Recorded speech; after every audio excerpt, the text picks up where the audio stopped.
The seizure wasn't the hardest part. What came after was. Little by little, I just stopped living.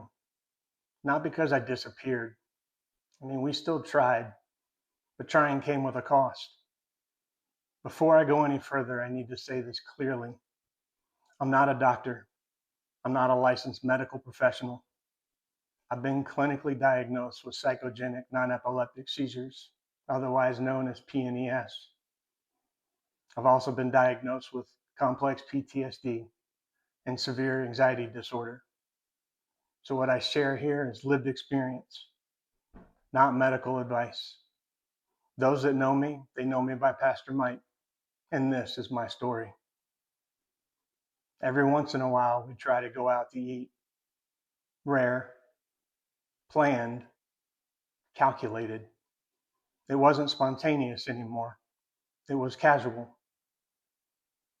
I would think through where we were sitting, how far I was from the exit, what would happen if something started. More often than not, I'd pay for it. I'd end up having seizures. I'd try going to church too. I'd sit in the back, always in the back, closest to the exit, closest to the aisle.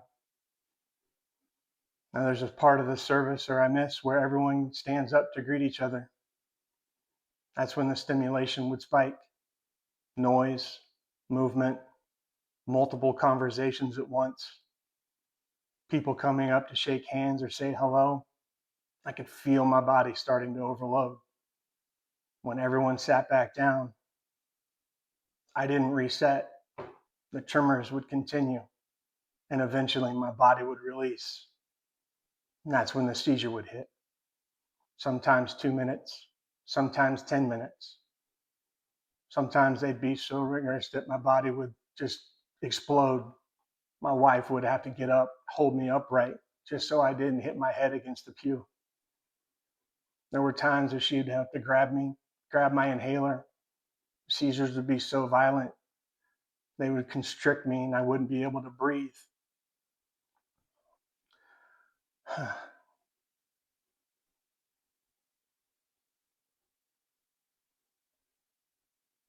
And when it was over, I wouldn't be able to bounce back. I'd just sit there for 5, 10 minutes, just trying to recover. And then we'd go home. I didn't just rely on emotion. I kept a log of my seizures in an app. I tracked where I was, what I was doing, what time it happened, where I was at, a restaurant, church, parking lot. After a while, the pattern was clear.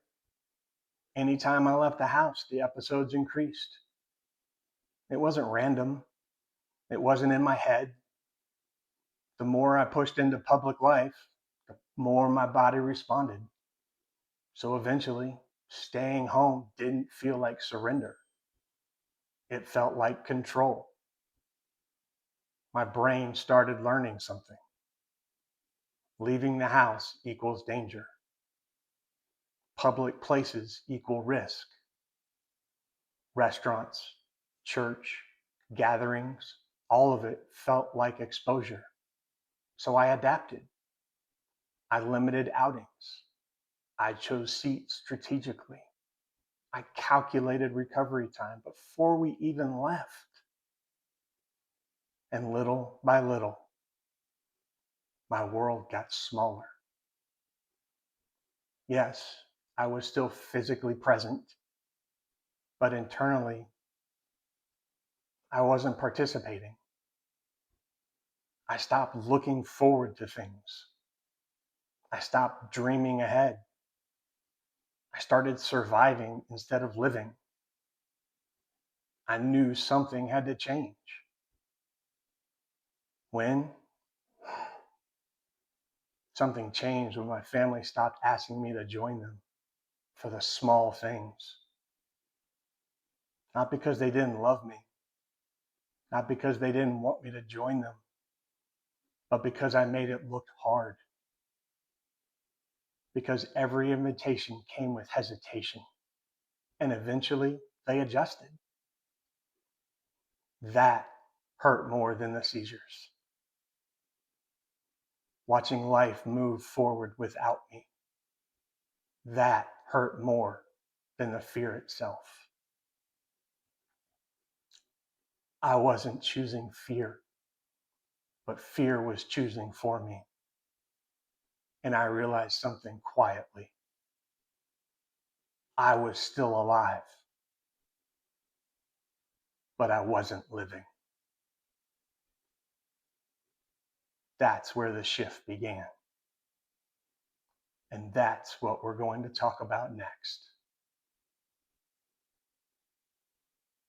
Now, before we close, if you see yourself anywhere in this story, this journey is for you. Remember, you are not broken, and you are not alone.